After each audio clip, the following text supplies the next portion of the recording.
उत्तर मुगलकालीन शासकों की कमजोरी का फायदा उठाकर भारत के अंदर जो अब नया साम्राज्य उदय हो रहा था, वो साम्राज्य था मराठा साम्राज्य। लेकिन ये मराठा साम्राज्य अपने उत्कर्ष की ओर पहुंचा बाजीराव प्रथम के दौरान। लेकिन उसके बाद जब 1761 में पानीपत का तीसरा संघर्ष हुआ और अहमद शाह अब्दाली के सामने मराठे बुरी तरीके से हार गए, तो उनका साम्राज्य स्थापित करने का सपना चकनाचूर हो गया। और 1761 के इस युद्ध की हार के बाद वो कभी उस मुकाम को प्राप्त नहीं कर पाए जिसे वो प्राप्त करने का सपना संजोए हुए थे। देखिए, इस 1761 के दौरान ही एक ऐसा शासक और भी था जिसका सहयोग मराठा प्राप्त कर सकते थे, और मराठा उनका सहयोग प्राप्त कर पाते तो शायद हिंदुस्तान का इतिहास कुछ और ही होता। और वो शासक या साम्राज्य था जाट साम्राज्य। देखिए, इस कड़ी में जाट साम्राज्य की बात करना भी जरूरी है, क्योंकि उस समय जब 1761 का पानीपत का तर्क युद्ध हो रहा है, जाट शासक सूरजमल है, जो कि एक अच्छे साम्राज्य के रूप में अपने आप को स्थापित किए हुए है। लेकिन मराठों ने कुछ बातों से उससे अनबन कर ली और वो उनको सहयोग के रूप में नहीं काम आ सका।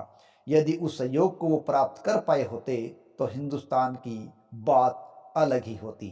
तो आज हमारे लिए ये बात करना जरूरी हो जाता है कि आखिर वो जाट राजा सूरजमल कैसा था, कौन था, और उसने मराठों के लिए क्या करने का प्रयास किया था।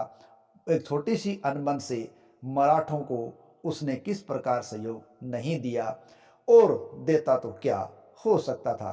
तो famous stories of the world में, साम्राज्यों की कहानी में, आज हम जानेंगे उसी जाट शासक सूरजमल की गाथा, जिसने अपने आप को स्थापित किया और एक नए साम्राज्य के रूप में स्थापित करने का प्रयास भी किया था। महाराजा सूरजमल, जिनको सुजान सिंह के नाम से भी इतिहास में दर्ज किया गया है। इनका जन्म 13 फरवरी 1707 को हुआ था और 25 दिसंबर 1763 को इन्होंने वीरगति प्राप्त की थी। सुजान सिंह या सूरजमल राजस्थान के भरतपुर के प्रमुख हिंदू राजा थे। उनका शासन जिन क्षेत्रों में था, वे क्षेत्र वर्तमान समय में भारत की राजधानी दिल्ली भी शामिल थी। इसके अलावा उत्तर प्रदेश के आगरा, अलीगढ़ जो कि फिरोजाबाद जिला है, एटा राजस्थान के भरतपुर, धौलपुर हरियाणा का गुरुग्राम, रोहतक, झज्जर, फरीदाबाद, रेवाड़ी, मेवात, ये जिले उनके अंतर्गत थे। महाराजा सूरजमल में वीरता, धीरता, गंभीरता, उदारता, सतर्कता, दूरदर्शिता, सूझबूझ, चातुर्य और कुशलता थी। साथ ही साथ राजमर्मज्ञता का भी सुगत संगम और मेल था। मेल मिलाप और सह अस्तित्व तथा समावेशी सोच को आत्मसात करने वाली भारतीय संस्कृति के वे एक सच्चे प्रतीक थे। राजा सूरजमल के समकालीन इतिहासकार उन्हें कहते हैं जाटों का प्लेटो। इसी तरह एक आधुनिक इतिहासकार ने उनकी स्पष्ट दृष्टि और बुद्धिमत्ता को देखते हुए उनकी तुलना तो ओडिसस से कर दी है। तो इस प्रकार के शासक थे जाट शासक सूरजमल, जो कि 1755 से लेकर 1763 की अवधि तक शासक रहे हैं और उनका क्षेत्र रहा है भरतपुर। सूरजमल के नेतृत्व में जाटों ने आगरा नगर की रक्षा करने वाली मुगल सेना पर अधिकार कर लिया था। 25 दिसंबर 1763 ईस्वी में दिल्ली के शहादरा में मुगल सेना द्वारा घात लगाकर किए गए एक हमले में इनकी मृत्यु हो गई थी। इनकी मृत्यु धोखे से की गई थी। इनकी मृत्यु के समय उनके अपने किलों पर तैनात सैनिकों के अलावा उनके पास 25,000 पैदल सेना और 15,000 घुड़सवार सेना भी थी। भरतपुर का क्षेत्र जहां स्थित है, वह इलाका सौदरिया जाट सरदार रुस्तम के अधिकार में था। यहां पर सन 1733 में भरतपुर नगर की नींव डाली गई थी। 1732 में बदंग सिंह ने अपने 25 वर्षीय पुत्र सूरजमल को डीग के दक्षिण पश्चिम में सोधर गांव के सोधरियों पर आक्रमण करने के लिए भेजा था। इस प्रकार बदन सिंह है वो जाट साम्राज्य के संस्थापक थे और सूरजमल उनका पुत्र था। सूरजमल ने सोधर को जीत लिया। वहां राजधानी बनाने के लिए किले का निर्माण शुरू कर दिया। भरतपुर में स्थित यह किला लोहागढ़ किला आयरन फोर्ट के नाम से इतिहास में दर्ज हुआ है और ये इतिहास में देश का एकमात्र किला है जो विभिन्न आक्रमणों के बावजूद हमेशा अजय और अभेद रहा है। बदन सिंह और सूरजमल यहां आकर 1753 में रहने लगे थे। भरतपुर के किले का निर्माण कार्य शुरू करने के कुछ समय बाद बदन सिंह की आंखों की ज्योति धीरे धीरे कमजोर होने लगी। अतः उन्होंने विवश होकर राजकाज अपने योग्य और विश्वास पात्र पुत्र सूरजमल को सौंप दिया था। वस्तुतः बदन सिंह के समय भी शासन असली बागडोर सूरजमल के हाथ में ही रही थी, लेकिन अब वो पूरी तरीके से उनके हाथ में चली गई। मुगलों, मराठों और राजपूतों के गठबंधन का शिकार हुए बिना ही सूरजमल ने अपनी धाक इस क्षेत्र में स्थापित कर दी थी। घनघोर संकटों की स्थितियों में भी राजनीतिक और सैनिक दृष्टि से पथभ्रांत होने से बचता रहा। बहुत कम विकल्प होने के बावजूद भी उसने कभी गलत या कमजोर चाल नहीं चली। उसने प्रयत्न किया कि संघर्ष का पथ अपनाने से पहले सब शांतिपूर्ण उपायों को आजमाया जाए। यदि वो सफल नहीं हो तो ही आगे दूसरे रास्ते की ओर बढ़ा जाए। नवजात जाट राज्य की रक्षा करने के लिए और उसे सुरक्षित बनाए रखने के लिए उसने अपने अतुल्य साहस और सूझबूझ के साथ काम किया था, लेकिन धीरे धीरे उसकी शक्ति बढ़ती चली गई। महाराजा सूरजमल राजनीतिक कुशल, दूरदर्शी, सुंदर, सुडौल और स्वस्थ थे। उन्होंने जयपुर के महाराजा जयसिंह से भी दोस्ती कर ली थी। 21 सितंबर 1743 को जब जयसिंह की मौत हो गई और उसके तुरंत बाद उनके बेटों ईश्वरी सिंह और माधो सिंह में गद्दी के लिए झगड़ा हो गया था। महाराजा सूरजमल बड़े बेटे ईश्वरी सिंह के पक्ष में थे, जबकि उदयपुर के महाराणा जगत सिंह माधो सिंह के पक्ष में थे। बाद में जहाजपुर में दोनों भाइयों में संघर्ष भी हुआ था और मार्च 1747 में ईश्वर सिंह की जीत हुई थी। लेकिन एक साल बाद 1748 में पेशवाओं ने ईश्वरी सिंह पर दबाव डाल दिया कि वो माधो सिंह को 4 परगना सौंप दे। फिर मराठे, सिसोदिया, राठौड़ वगैरह 7 राजाओं की फौजें माधो सिंह के साथ हो गई थी और ऐसी स्थिति के अंदर ईश्वर सिंह अकेले पड़ गए थे। मई 1753 में महाराजा सूरजमल ने फिरोज शाह कोटला पर कब्जा कर लिया था। दिल्ली के नवाब गाजिउद्दीन ने फिर मराठों को सूरजमल के खिलाफ भड़का दिया और फिर मराठों ने सूरजमल के क्षेत्रों पर घेराव किया। देखिए, इस प्रकार की बात हुई कि मराठों ने जनवरी 1754 से मई 1754 तक भरतपुर जिले में सूरजमल के कुम्हेर किले को घेर के रखा था। मराठे किले पर कब्जा नहीं कर पाए और उस लड़ाई में मल्हार राव होलकर का बेटा खांडेराव होलकर मारा गया था। मराठों ने सूरजमल की जान लेने की ठान ली थी, पर महारानी किशोरी देवी ने सिंधियाओं की मदद से मराठाओं और सूरजमल के अंदर सुलह करवा दी और संधि से मामला शांत हो गया। वेंदेल के अनुसार जर्जर मुगल सत्ता की इसी काल अवधि में जाट शक्ति उत्तरी भारत में प्रबल शक्ति के रूप में उभर कर सामने आ रही थी। स्वयं जयसिंह की मृत्यु के पश्चात सन 1748 के उत्तराधिकार युद्ध में मराठों और राजपूतों सहित 7 राजाओं की शक्ति के विरुद्ध कमजोर किंतु सही पक्ष को विजयश्री दिलवाकर सूरजमल ने जाट शक्ति की श्रेष्ठता भी साबित कर दी थी। उसी समय मुगलों का कोई भी अभियान ऐसा नहीं था जिसमें जाट शक्ति को सहयोग के लिए नहीं बुलाया गया हो। वजीर सफदरजंग तो पूर्ण रूप से अपने मित्र सूरजमल की शक्ति पर ही आधारित था। अपदस्थ वजीर सफदरजंग के शत्रु मीर बख्शी गाजिउद्दीन खान के नेतृत्व में मुगल राजपूतों की सम्मिलित शक्ति सन 1754 में सूरजमल के छोटे किले कुम्हेर तक को भी नहीं जीत पाई थी। सन 1757 में नजीबुद्दौला द्वारा आमंत्रित अब्दाली ने भी अपने अमानवीय नरसंहार से सूरजमल की शक्ति को ध्वस्त नहीं कर सका था। देशद्रोही नजीब ने उस समय वजीर गाजिउद्दीन खान और मराठों के कोप से बचने के लिए अब्दाली को हिंदुस्तान पर आक्रमण करने के लिए 1759 में पुनः आमंत्रित कर लिया था। पानीपत के अंतिम युद्ध से पूर्व बरारी घाट के युद्ध में मराठों की प्रथम पराजय के पश्चात सूरजमल के कट्टर शत्रु वजीर गाजीउद्दीन खान ने भी भागकर जाटों के समक्ष अब आत्मसमर्पण कर दिया था। वेंदेल के अनुसार मुगल अहंकार की इतनी कठोर और इतनी सटीक पराजय इससे पहले कभी नहीं हुई थी। वस्तुतः मुगल सत्ता का गर्विला और भयावह दैत्य धराशायी हो चुका था, जिसके अवशेषों पर महाराजा सूरजमल के नेतृत्व में विलास और आडंबर से दूर, कर्मण्य, शौर्यपरायण, निर्बल की सहायक, शरणागत की रक्षा, प्रजावत्सल, हिंदू अखंडता की प्रतीक, राष्ट्रवादी जाट सत्ता है वो अब स्थापित यहाँ हो चुकी थी। लेकिन मराठों में उस समय मतभेद उभरे थे। बाद में 1760 में सदाशिवराव भाऊ और सूरजमल में कुछ बातों में अनबन हो गई थी। मथुरा की नबी मस्जिद को देखकर भाऊ ने गुस्से में कहा, सूरजमल जी, मथुरा इतने दिन से आपके कब्जे में है, फिर भी इस मस्जिद को आपने कैसे छोड़ दिया? सूरजमल ने जवाब दिया, अगर मुझे यकीन होता कि मैं सारी उम्र इस इलाके का बादशाह बना रहूंगा तो शायद मैं इस मस्जिद को गिरवा देता, पर क्या फायदा?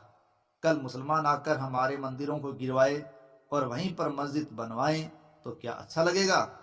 बाद में फिर भाऊ ने लाल किले के दीवाने खास की छत को गिरवाने का हुक्म दिया, यह सोचकर कि इस सोने को बेचकर अपने सैनिकों की तनख्वाह दे दूंगा।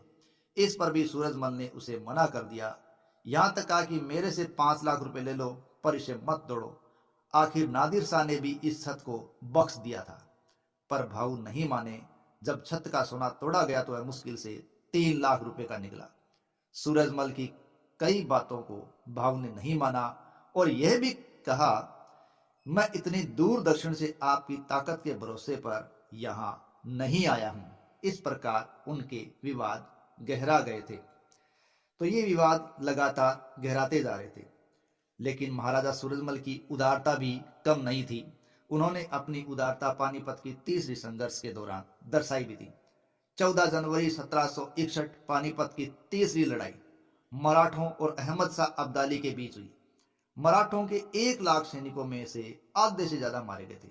मराठों के पास न तो पूरा राशन था और न ही इस इलाके का उन्हें कोई जानकारी थी। कई कई दिन तक भूखे वो रहे थे। इस प्रकार उनके हालात बेहद खराब थे और वह भूखे सैनिक क्या तो युद्ध करते। अगर सदाशिवराव भाऊ महाराजा सूरजमल से छोटी सी बात पर तकरार नहीं करते और उसे भी इस जंग में अगर शामिल कर लेते तो हर इतिहासकार इस बात को मानता है कि आज के भारत की तस्वीर कुछ और ही होती। लेकिन ऐसा न हो सका। आपसी अनबन ही इनको ले बैठी। महाराजा सूरजमल ने फिर भी दोस्ती का अपना पूरा हक अदा किया था।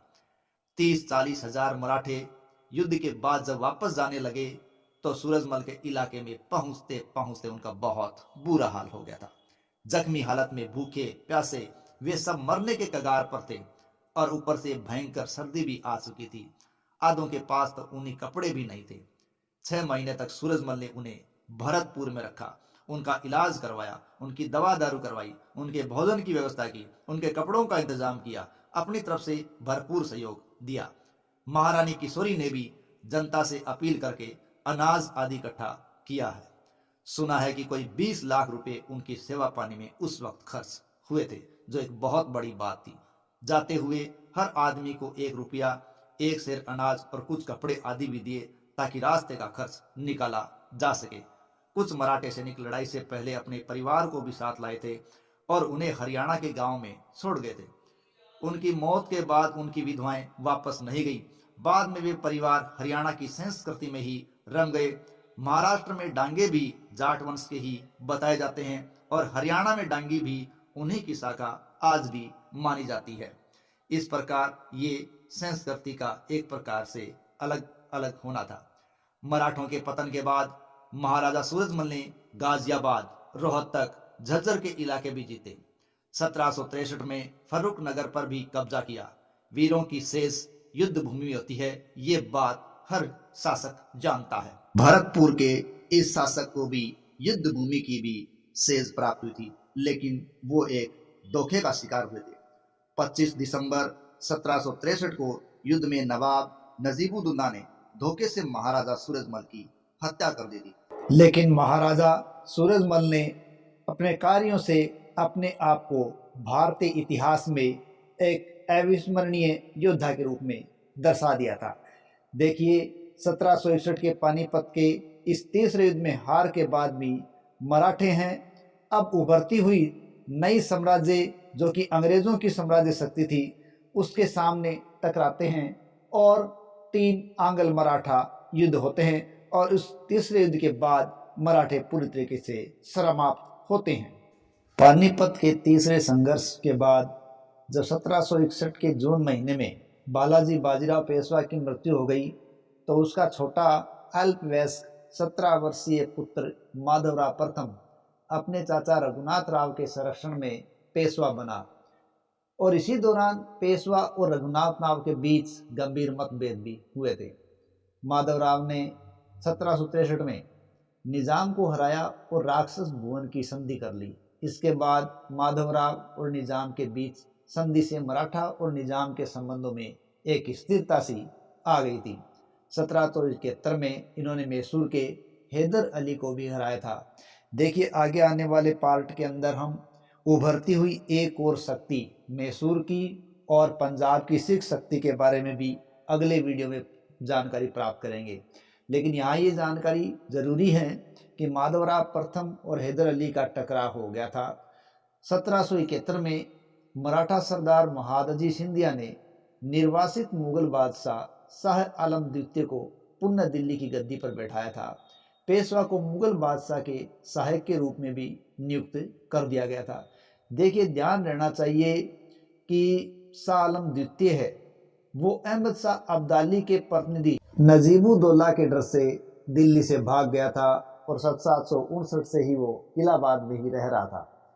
नवंबर 1772 ईस्वी में माधवराव की क्षय रोग से मृत्यु हो गई थी और पेशवा के रूप में उसे अंतिम सफल पेशवा माना गया है।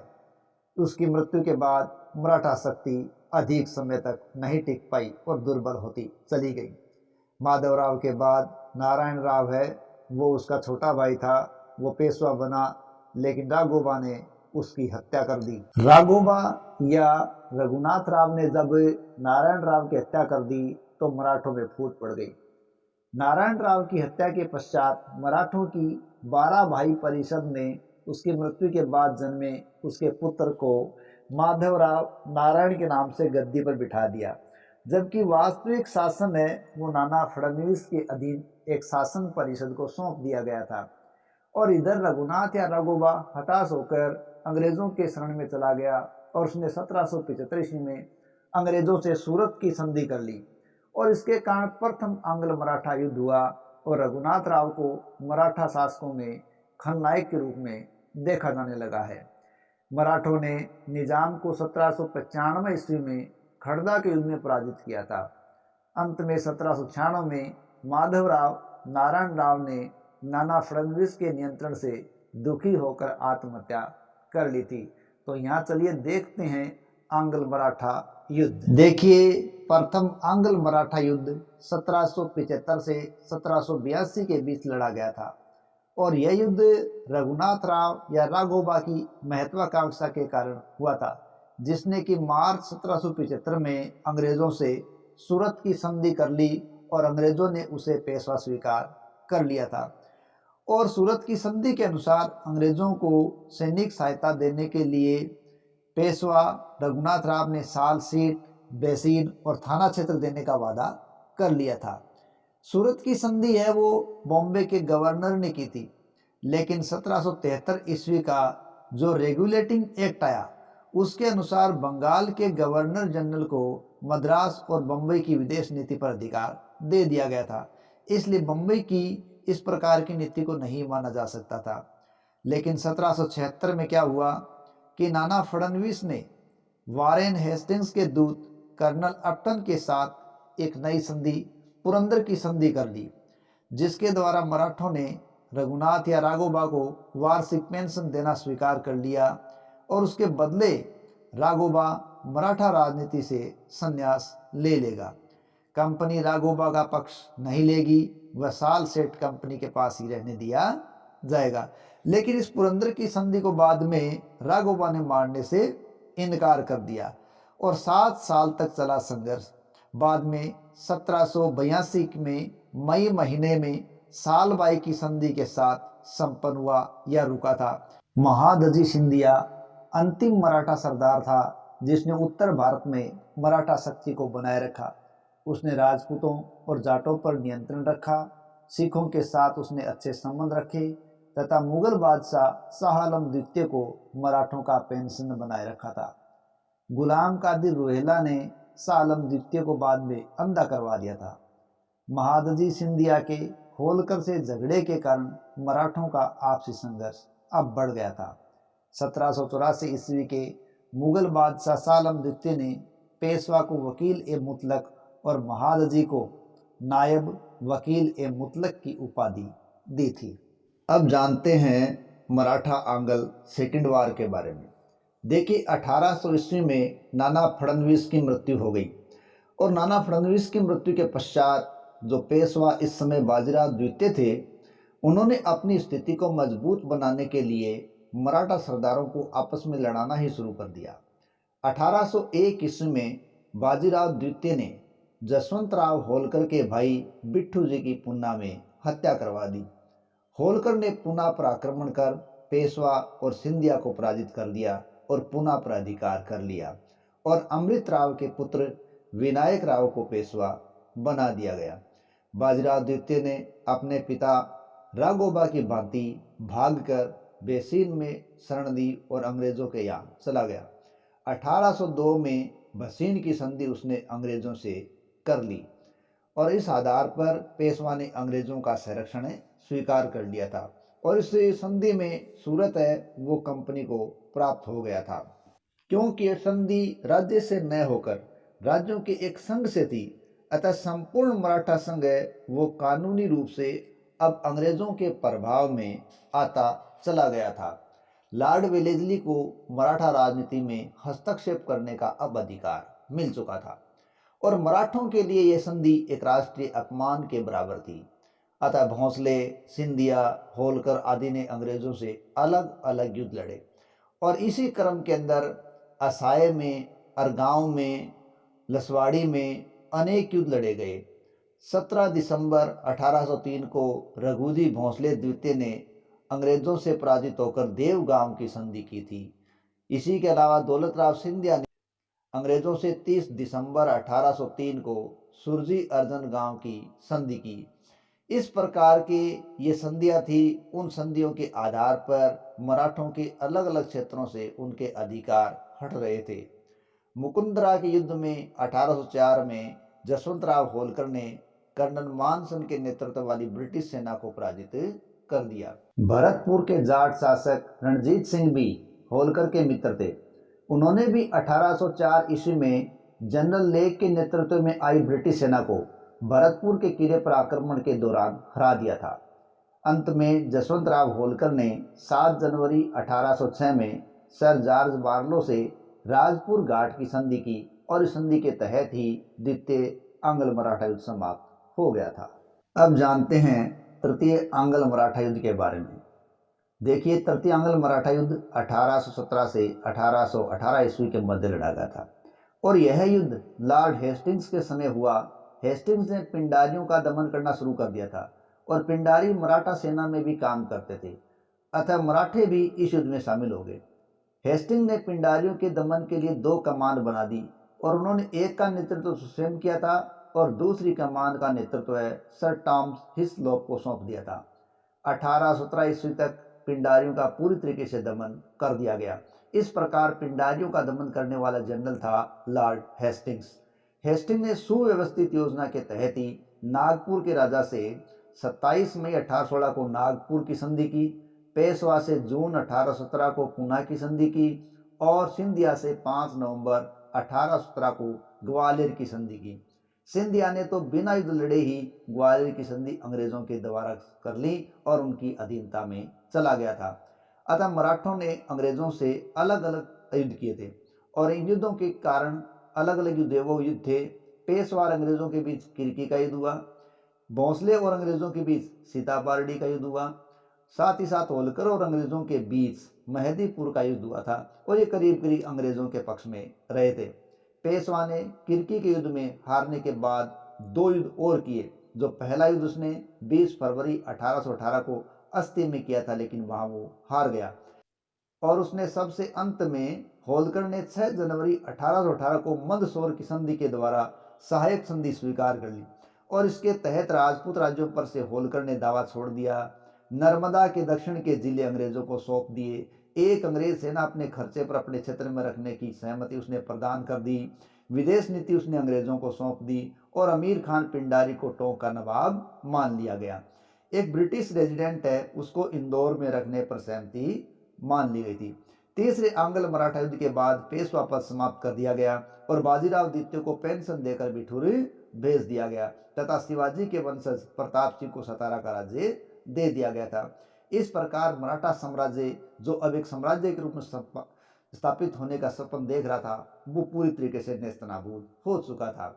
और अब अंग्रेज है, वो एक एक क्षेत्रीय शक्तियों को दबाते आगे बढ़ रहे थे और हिंदुस्तान के सरताज की ओर बढ़ रहे थे। जाट समाप्त हो चुके थे, मराठा समाप्त हो चुके थे, बंगाल का दमन हो चुका था। अगली कड़ी के अंदर हम देखेंगे किस प्रकार मैसूर और सिख रियासत है उनका दमन होता है और अंग्रेजों का एक साम्राज्य स्थापित करने का स्वप्न पूरा होता है। तब तक के लिए जय हिंद, जय भारत।